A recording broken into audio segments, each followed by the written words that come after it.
O sea, es tan pueril este discurso. Es más, es tan claro que lo que buscan es cómo recuperar el control sobre herramientas de las que han perdido el control, que me preocupa muchísimo. Cuando veas gobernantes del mundo dándole la mano a empresarios que controlan hasta ahora lo que era el ámbito tecnológico digital, cuando se dan la mano y ellos, ambos, deciden que hay que parar una tecnología o un avance tecnológico, sospechan. De Estados Unidos. Estados Unidos, Europa y la madre que los parió a todos. Hey, ¿qué tal? Bueno, como veis todavía estoy fuera de España, estoy en Montevideo todavía, me voy ya mismo.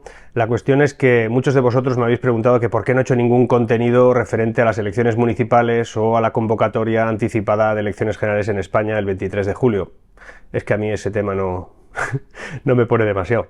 Me gusta más analizar elementos que tengan que ver con el crecimiento económico que puedan causar pues las elecciones o el decrecimiento económico que pudieran provocar decisiones políticas en base a esas elecciones. Me preocupa mucho que vamos a estar todavía más tiempo ahí ahora mismo pues a cámara lenta, ¿no? Al ralentí, y que después de las elecciones pues entre el verano y entre que se ponen todos de acuerdo, sean los nuevos o sean los de siempre, pues todo eso lo único que va a hacer es que perdamos todo este año, y perder este año precisamente ahora pues no es una gran decisión. En todo caso, si alguno de vosotros quisiera saber mis opiniones con respecto a las elecciones, lo que ha pasado y lo que podría pasar, o incluso algunas anécdotas vinculadas al coste que tienen estas elecciones, pues bueno, lo voy a comentar mañana mismo en el programa Horizonte, en el canal 4 en España, donde me han invitado a explicar esto. O sea que llego a Madrid y me voy al programa de la tele. Pero bueno, la vida es la vida. La cuestión es que ahí explicaré algunas cosas, pero ya os digo, no son temas que a mí me pongan especialmente. Lo que os dejo hoy, y por eso pues estoy haciendo esta intro, es la participación que tuve ayer en un programa de radio muy escuchado aquí en Uruguay. La radio se llama Radio Mundo y el programa se llama En Perspectiva, donde me entrevistan acerca de algunos temas que tienen que ver con mi libro, mis libros, que tienen que ver con mis contenidos en la red, que tienen que ver también con mi trabajo, mi vida, y especialmente con la conferencia que vine a dar ayer por la noche aquí en WeFranchise, que es un evento de franquicias muy importante que se realiza en el Cono Sur. La cuestión es que, bueno, si os interesa esa entrevista, ahí la tenéis, y en todo caso nos vemos al final, que os cuento una cosita. Marc, buen día, gracias por acompañarnos. Buenos días, un placer. Buena parte de tu vida la has dedicado a recorrer el mundo como conferencista. De hecho, es lo que te trae acá a Montevideo. Sí, bueno, yo creo que eso es una consecuencia. Hay gente que en su vida como objetivo es ser conferencista, y otros que hacemos cosas y al final las acabamos explicando en un escenario. Para los que nos estén escuchando y quieran ser conferencistas, les recomiendo que primero vivan, hagan cosas y luego las consigan explicar, porque si no es algo vacío. Y en mi caso, pues sí, he tenido la consecuencia involuntaria de empezar a ser solicitado para explicar lo que he hecho en mi vida, lo que hacía, cómo veo yo el mundo de los negocios, etcétera. ¿Qué es eso de que Forbes y también LinkedIn te han elegido dentro de los 100 mejores influencers económicos y tecnológicos del mundo? Yo no sé, debo tener amigos. La cuestión es que no, hay diferentes listados, rankings y cosas por el estilo. LinkedIn, es verdad que en LinkedIn soy la persona que más seguidores tiene en España y cosas por el estilo, y supongo que eso debe influir a la hora de seleccionar, de haber contenidos mucho mejores que los míos, lo que pasa que no los ve tanta gente.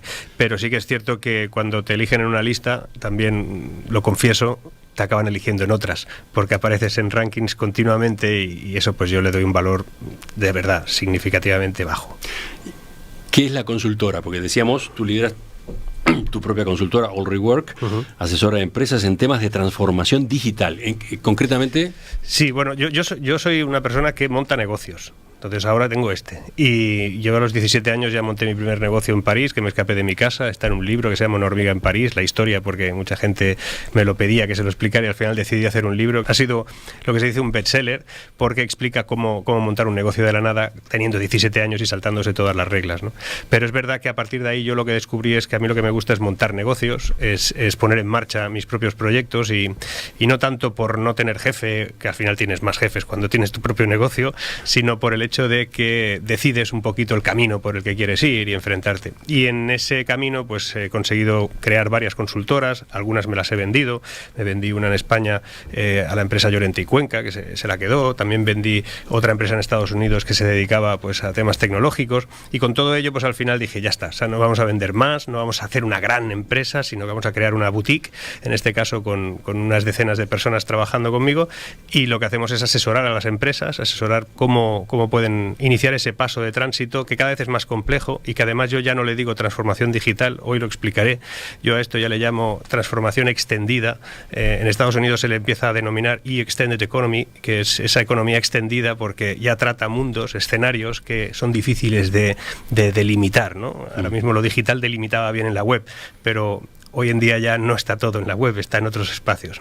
Lo llamativo es que algunas de esas empresas son digitales también, ¿no? También. ¿Cómo es eso? ¿Asesorar a empresas digitales sí, para su transformación digital? Te llevarías una sorpresa. Las empresas más digitales a veces son las menos digitales, o por lo menos las que tienen más disfunciones. No, digo, porque en la lista figuran, por ejemplo, Microsoft, ¿no? Sí, empresas muy grandes. Oracle, ¿no? Exacto, sí, empresas muy grandes que normalmente provienen de una era en la que no eran tan digitales, y a medida que van creciendo o que tienen pues un cambio notable en alguna estructura, cuenta que cuando trabajas, por ejemplo, pues para Microsoft, estás trabajando para una delegación de Microsoft. En este caso yo fui a Fort Lauderdale para trabajar en temas que tenían que ver con Latinoamérica. Ellos tienen todo el tema de marketing centralizado allí. Pero sin embargo sus procesos, sus fórmulas de trabajo a veces adolecen de aquello que ellos venden muy bien a sus clientes, pero internamente precisan de un cierto orden. En el canal de YouTube te centras en el impacto económico que están teniendo las innovaciones tecnológicas. Y una parte del contenido está centrado en análisis económico. Últimamente te has enfocado en cómo las economías están saliendo de la crisis post-pandemia. A ver, en un par de pinceladas, ¿cómo estás viendo ese proceso en particular? Están saliendo mal. Básicamente se está hablando de salir de algo de lo que seguramente no estamos saliendo. Es decir, darle el término de salida a algo que todavía permanece es un mal asunto. Creo que el diagnóstico se está haciendo muy mal. ¿Por qué? Porque desde el punto de vista económico tradicional se está dando referencia, por ejemplo, a la economía como si fuera algo que sucede linealmente, como ya estás en un punto, vas a otro. La economía, sobre todo en los ciclos, tienen diferentes altibajos, es como un diente de sierra continuo, en el que cuando la inflación sube no quiere decir que va a estar subiendo siempre, por supuesto, pero cuando baja no quiere decir que no pueda volver a subir en breve, sobre todo por cálculos, incluso la inflación se calcula con comparativas interanuales en los crecimientos, y eso hace que mucha gente no comprenda que aunque la inflación baje, los precios siguen subiendo, etcétera, ¿no? Entonces, todos los elementos económicos que están atacando ahora tienen un problema de base, y es la enorme cantidad de masa monetaria que hay en el mundo. Sorprende la gente que tiene problemas económicos que diga, pero a ver, a mí no me llega ese dinero, ¿no? Yo no tengo esa masa monetaria. Es independiente, es el proceso por el cual los circuitos económicos se nutren de dinero, y en este caso se excedió durante muchos años de exceso monetario, y eso en economía se llama agregado monetario, y a medida que eso se ha ido sumando, la Reserva Federal, Banco Central, los bancos centrales de la mayoría de los países emitieron mucho dinero que es deuda en realidad, y todo eso genera inflación, porque habiendo los mismos productos para vender, pero hay mucho más dinero para comprar, creas inflación, y a medio plazo la gente es más pobre. Y estamos ahí.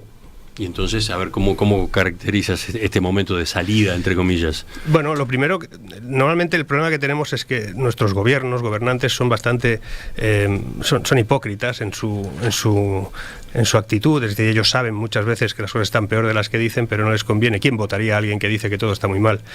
Y por otro lado, además, creo que estamos en manos de gente muy mediocre, en términos generales, en todo el mundo.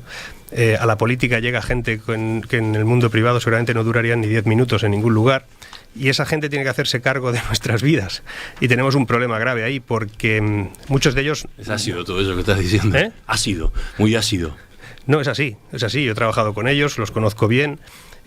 A muchos, y de muchos países, y sé diferenciar con quién trato y con quién no, pero en términos muy generales, que no es equívoco, es general pero no es equívoco, hay mucha mediocridad en la política, fundamentalmente por eso, porque porque tienen una visión de luces cortas tremenda. Ellos no pueden mirar mucho más allá de 4 años por un tema puramente de subsistencia. Y cuando miran más allá de 4 años son estadistas, y de esos hay muy pocos.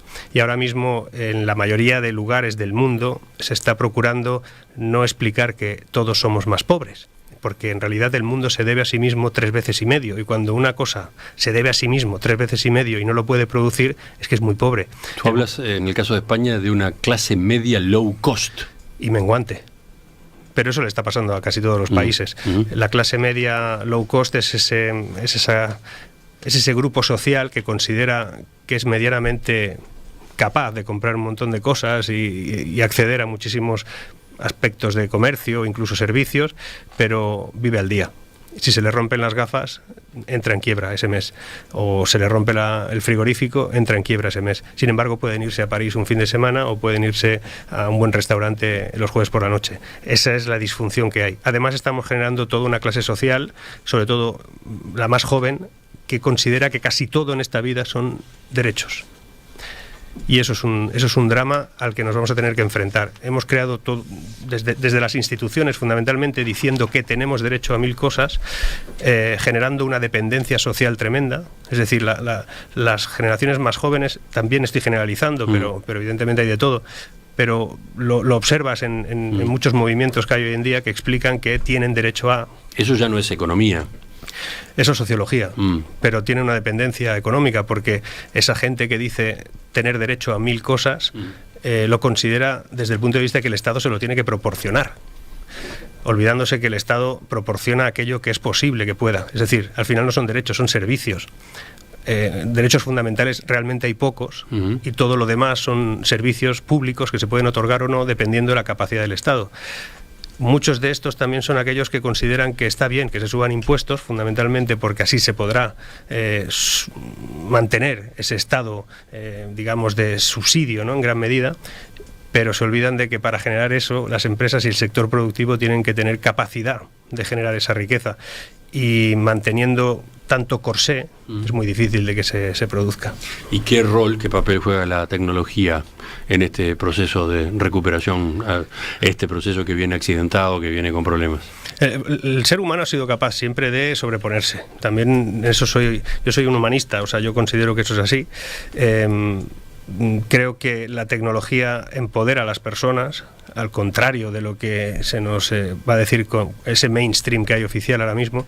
De hecho, sospechen siempre que los grandes expertos o incluso las administraciones supranacionales, ¿no?, puede ser la Comisión Europea, como pueda ser cualquier administración global, nos diga que hay que ir con mucho cuidado con algo, porque probablemente es que son ellos los que han perdido el control. Es decir, que hayan perdido ellos el control sobre la inteligencia artificial no quiere decir que la inteligencia artificial esté fuera de control, está fuera de su control. La inteligencia artificial es una de esas tecnologías que nos puede empoderar, porque nos permite hacer cosas mucho más rápido, mucho mejor, que si las hiciéramos nosotros mismos. Y eso es muy equivalente a que te llamen que tienes que ir a la otra parte de esa plaza andando o en bicicleta. La bicicleta te empodera.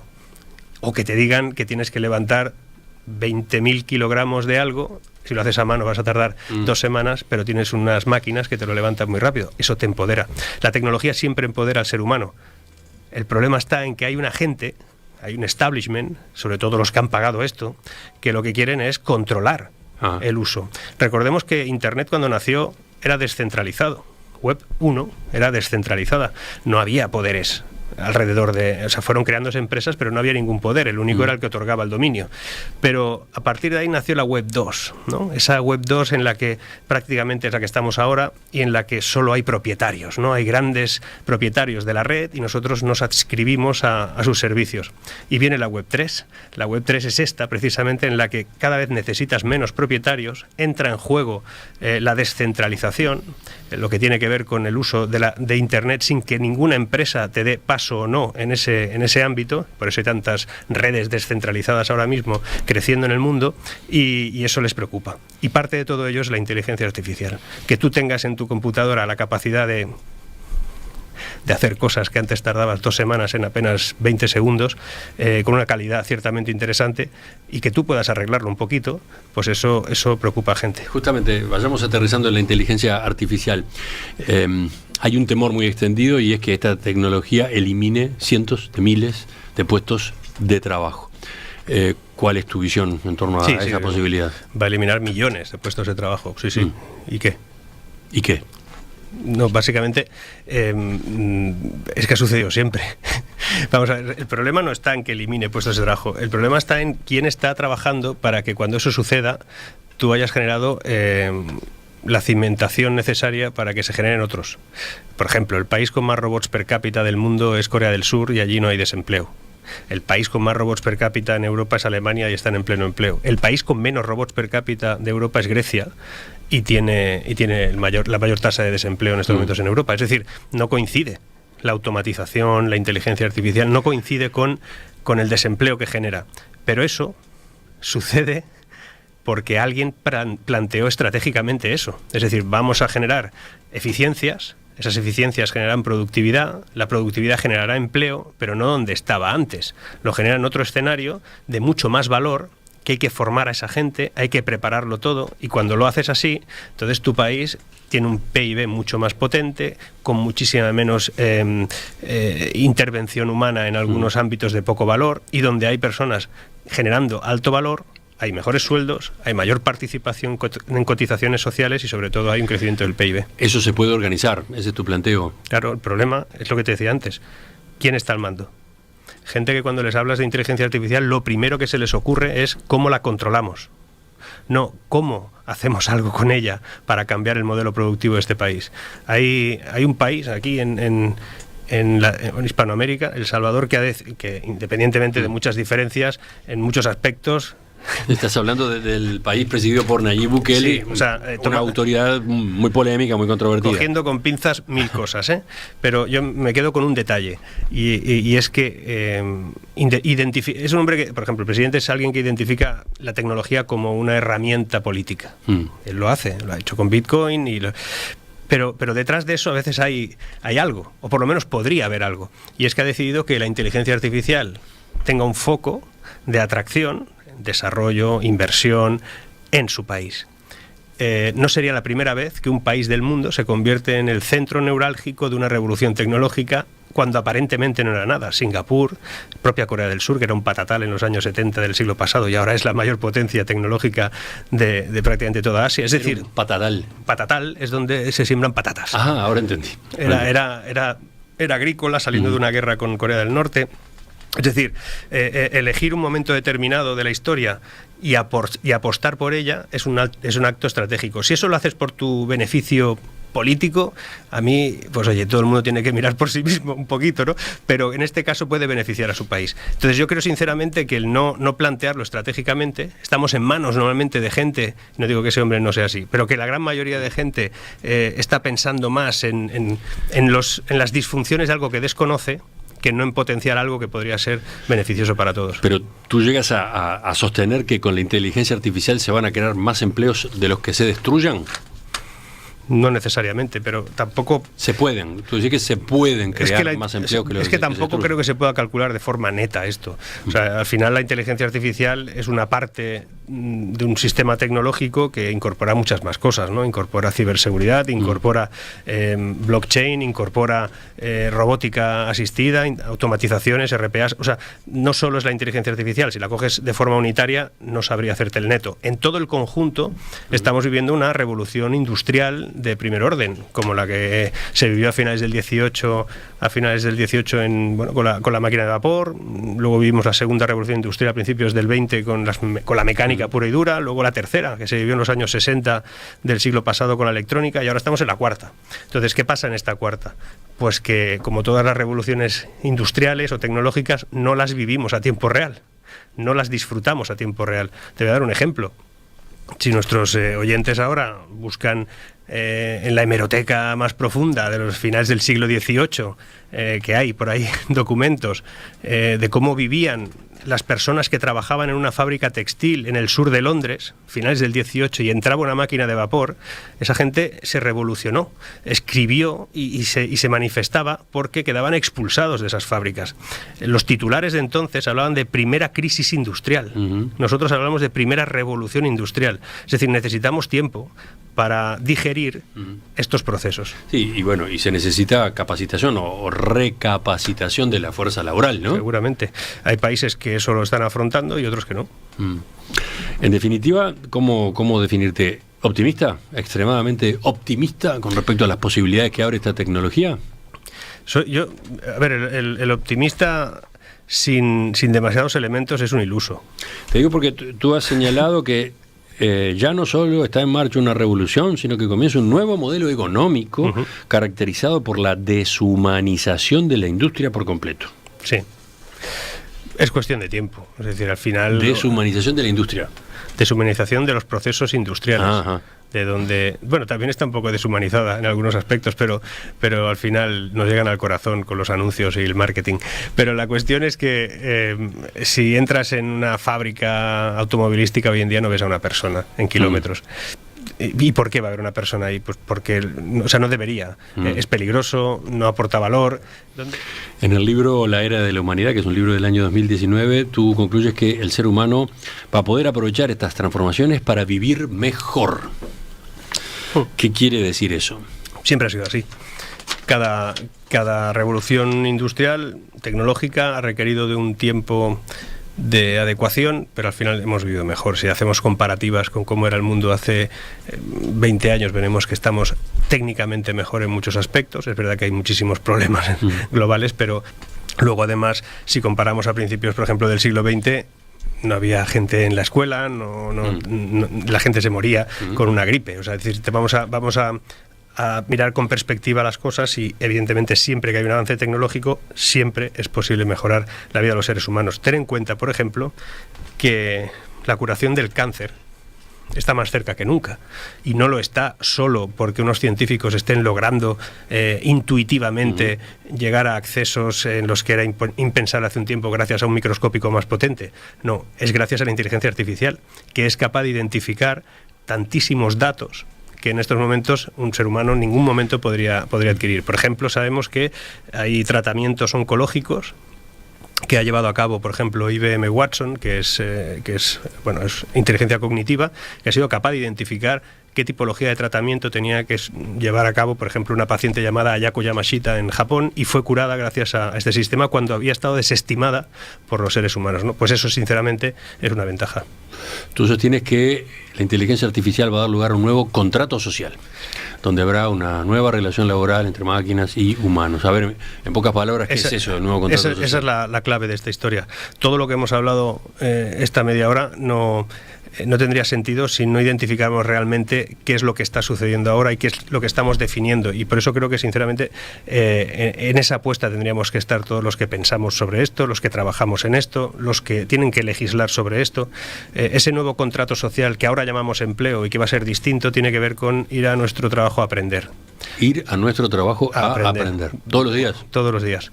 Básicamente porque, y es un poquito el regreso al origen del ser humano, ¿eh? Todos los días aprender y experimentar, porque va a haber una tecnología disponible para ejecutar. No creo que suceda, pero pon en el caso de que tu voz fuese sustituida por una máquina y los guiones los acabase de ajustar también una máquina. ¿Cuál sería tu trabajo? Podrías decir, me han sustituido para siempre, o mi trabajo es saber qué puede hacer esa máquina mejor, gracias a lo que yo sé, lo que yo soy, y pongamos que se acepta que se haga así. Ahora mismo aceptamos hacer videoconferencias cuando hace tan solo 3 años nadie quería hacer videoconferencias porque eso no era natural ni humano. Ahora estamos incluso dispuestos a hacer cosas que eran impensables hace apenas 2-3 años. ¿Quién sabe si algo que nos parece ahora impensable pudiese ser aceptado, ¿no? Cuando eso sea aceptado, nuestro trabajo será ir a complicar la vida a esa tecnología, es decir, a preguntarle cosas, a saber cuánto mejor puede trabajar, cuánto mejor puede resolver algo, y a ejecutar a ella. Y nosotros seremos los aprendices constantes de la vida, preguntándole cosas a esa máquina. Quien mejor pregunte, mejores respuestas tendrá. Y a lo mejor hay 2 emisoras de radio en las que habrá 2 locutores magníficos, en los que los 2 tendrán voces alternativas. Voces alternativas, voces pongamos sintéticas, pero indescifrables. O sea, dentro de 10 años tu voz, la mía, la de cualquiera, será absolutamente imposible de diferenciar con la suya sintética. En lo que escribas, lo que le digas, lo que se acabe componiendo, seguramente tampoco se podrá identificar. Pero lo interesante es que la otra emisora tendrá lo mismo que tú. Pero la diferencia no estará en la tecnología de la otra emisora y tú. La diferencia estará entre tú y la persona que lleve aquello. Es decir, cuanto mejor seas tú, cuanto más sepas sobre esa tecnología y cuantas más cosas le puedes pedir, será mejor tu trabajo. Enseguida completamos la entrevista con Marc Vidal, conferencista y consultor en transformación digital, analista económico y divulgador tecnológico. Varios empresarios y expertos en tecnología, entre ellos, por ejemplo, Elon Musk, firmaron esa carta en la que pedían poner una pausa de 6 meses en los experimentos. Según sostienen ahí en el texto, estas tecnologías pueden plantear profundos riesgos para la sociedad y la humanidad. ¿Cómo viste ese planteo? El riesgo son ellos para la humanidad, pero bueno. ¿El riesgo son ellos? Ellos son... No, porque hace un rato te ensañabas con gobernantes, ahora te ensañas también con empresarios tecnológicos. Con algunos de ellos, sobre todo con los que manipulan lo que significa todo esto. Lo primero es que si son tan expertos deberían de saber que estamos hablando de que ChatGPT no es inteligencia artificial. ChatGPT es una gestión masiva de datos como nunca antes ha sido capaz de hacer una computadora, en este caso muchas computadoras, maneja 178.000 millones de datos a la vez y eso no es inteligencia artificial, eso es una entrega en un sistema de lenguaje artificial que lo que nos muestra, lo que nos aporta, es algo que nos parece inteligente, pero no lo es. Por eso se equivoca, por eso falsea, porque al final es pura estadística masiva de una manera como nunca antes hemos podido trabajar, lo cual no es inteligencia artificial. Lo segundo es que si son tan expertos y tan sabios, deberían de diferenciar entre lo que es la inteligencia artificial según los científicos y según los tecnólogos. Los tecnólogos hablan de que tarde o temprano, sin posibilidad de decir que no, la inteligencia será tanto o más consciente que nosotros, y los científicos, los que trabajan en el ámbito de la ciencia, te dicen que no tienen ni la más remota idea de cómo lograr eso algún día. Es más, ellos dudan de que eso se pueda producir y que mantener ese discurso de que es inapelable, que es ineludible, es un error de cálculo. Incluso estos señores tan expertos que ahora abogan, después de haber estado innovando toda la vida en 1000 cosas, que seguramente les ha generado muchísimo dinero y muchísima riqueza y muchísima capacidad de hacer cosas, estos mismos son los que, si te piden que durante 6 meses pares la innovación de cualquier cosa, ellos la mantienen esa innovación por otro lado. ¿Por qué le vamos a decir al mundo que pare de investigar en la inteligencia artificial para lograr una herramienta que va a ser útil para todos, mientras China lo puede seguir haciendo, mientras Elon Musk lo sigue haciendo? ¿Por qué Elon Musk dice que su mayor error comercial, empresarial, ha sido dejar de invertir en OpenAI? O sea, la empresa que parió, en este caso, ChatGPT. Es decir, estos señores, todos ellos, se suben a un carro que es muy fácil de subirse, que es el del miedo. Pero viste el tipo de frases que hay en esa carta, ¿no? Deberíamos desarrollar mentes no humanas que eventualmente podrían superarnos en número, ser más inteligentes, hacernos obsoletos y reemplazarnos. Me parece mentira. Deberíamos arriesgarnos a perder el control de nuestra civilización. ¿Pero qué dicen? A ver, esta gente ha visto películas que no. Vamos a ver, el ser humano ha sido capaz de adecuarse siempre a cualquier avance tecnológico, digerirlo y ponerlo a su servicio. Ahora mismo lo hace con la propia gestión parecida, lo que se llaman sistemas expertos, que sería la inteligencia artificial básica, y además detallada, que va directamente pues, a un tema, la medicina, la aeronáutica. O sea, gracias a la inteligencia artificial, vamos a dejarlo ahí, conseguimos alcanzar resultados impensables por el ser humano por sí mismo. Cuando se inventaron las calculadoras, los matemáticos pusieron el grito en el cielo, Los matemáticos dijeron, Dios mío, nuestra función en el mundo se acaba. Con el tiempo descubrieron que la calculadora era una herramienta muy buena, que lo único que requería es que tú le hicieras buenas preguntas, porque si tú hacías malas preguntas te daba malas respuestas, y si le hacías ecuaciones complejas, la calculadora te daba resultados muy complejos. Cuando se inventaron las máquinas más fuertes que nosotros, nos pareció genial. Cuando se inventaron las máquinas más rápidas que nosotros, nos pareció genial. Y ahora inventamos máquinas que serán más inteligentes que nosotros, y eso ya no nos parece bien, porque se considera que va a ir contra nosotros, porque va a buscar la manera de destruir el mundo. Pero, de verdad, es tan pueril. O sea, es tan pueril este discurso. Es más, es tan claro que lo que buscan es cómo recuperar el control sobre herramientas de las que han perdido el control, que me preocupa muchísimo. Cuando veas gobernantes del mundo dándole la mano a empresarios que controlan hasta ahora lo que era el ámbito tecnológico digital, cuando se dan la mano y ellos ambos deciden que hay que parar una tecnología o un avance tecnológico, estás hablando sospechan. de Estados Unidos. Estados Unidos, Europa y la madre que los parió a todos. Cuando pasa eso, ¿qué hay que hacer? ¿Cuál debe ser la reacción, decías? Pues aprender más, investigar más, innovar más y apoyar al sector productivo de las pequeñas y medianas empresas, porque serán las que pueden utilizar esa tecnología para crecer. Hay riesgos, ¿no? Riesgos hay. Pienso, por ejemplo, fake news. Deep fake incluso, ¿no? La posibilidad de que no se sepa en definitiva si hay o no realidad en un video. Y hasta, bueno, un video incómodo, muy incómodo para una persona, manipulación de la opinión pública, violación de derechos de autor. ¿Está de por medio todo eso? Sí, también aprenderemos a gestionar todo eso. Lo supimos hacer con Photoshop. Supimos descubrir que una imagen está retocada por Photoshop, es tecnológicamente factible. Sabremos cómo hacerlo también con cualquier otra muestra gráfica de algo que nos parezca que es real o no. Es mucho más potente, se puede hacer de forma más fácil, pero al igual que eso sucede, también suceden cosas buenas. Recuerda cómo se hablaba de Internet cuando se inventó. De Internet solo se hablaba de que era para el porno o que te robaban los datos de las tarjetas de crédito si pagabas por Internet. Acuérdate, ese era así Internet. En televisión solo salían noticias de este tipo. Ahora toca que solo salgan noticias negativas sobre esta tecnología. ¿Por qué? Porque no la conoces. Es que yo a esto le llamo xenofobia tecnológica. Es decir, tienen la sensación de que todo lo desconocido es malo y hay que apartarlo. O por lo menos controlarlo o meterlos en un gueto. La tecnología tiene que ser libre. Porque cuando es libre, cuando está en código abierto, nos ha beneficiado a todos los seres humanos. El hecho de que una tecnología hoy en día sea capaz de identificarse o no en base a algo, es factible. Es decir, podemos descubrir si está hecho o no de una manera determinada. Y no pasa nada. Ahora solo se habla de eso. Como se hablaba de Internet mal hace tiempo, ahora solo se hablará de que puede acabar con nosotros, de que hay fake news, de que... pero nadie habla de que un fotógrafo, fíjate lo que te voy a decir ahora, un fotógrafo puede hacer fotografías virtuales. Y dices, bueno, el fotógrafo va a acabar, su trabajo no tiene sentido. Yo tengo un fotógrafo en mi empresa. Una persona que al principio, cuando pusimos una tecnología llamada Midjourney, es decir, el chat GPT de las imágenes, dijo, estoy acabado. Eso es lo primero que pensó. Habría que parar esto, me dijo. Habría que buscar la manera de que nadie pueda hacer fotografías sin ser fotógrafo. Y le comenté, pero tú eres alguien que sabe componer fotografías, ¿no? Dice, sí. ¿Tú eres alguien que tiene una visión fotográfica del entorno? Sí. ¿Por qué no utilizas eso para crear fotografías con tu capacidad creativa? Y ahora, él hace fotografías, pero también hace fotografías virtuales y es quien mejor las hace. Ha aprendido, de hecho solo es la única persona en toda la oficina capaz de hacerle un prompt, es decir, una pregunta adecuada a ese sistema para que la fotografía que salga sea la que él buscaba. Yo no lo logro. Está el cambio ahí. Pararlo es de cobardes.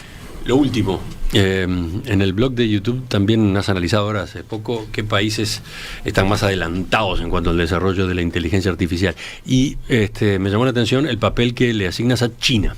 China en particular. China nos está superando a todos en silencio. A todos, por lo menos, en todo. Bueno, en todo, pero en particular en esto de la inteligencia artificial. 2 o 3 líneas simplemente en el final. Sí, si no está adelantándonos más...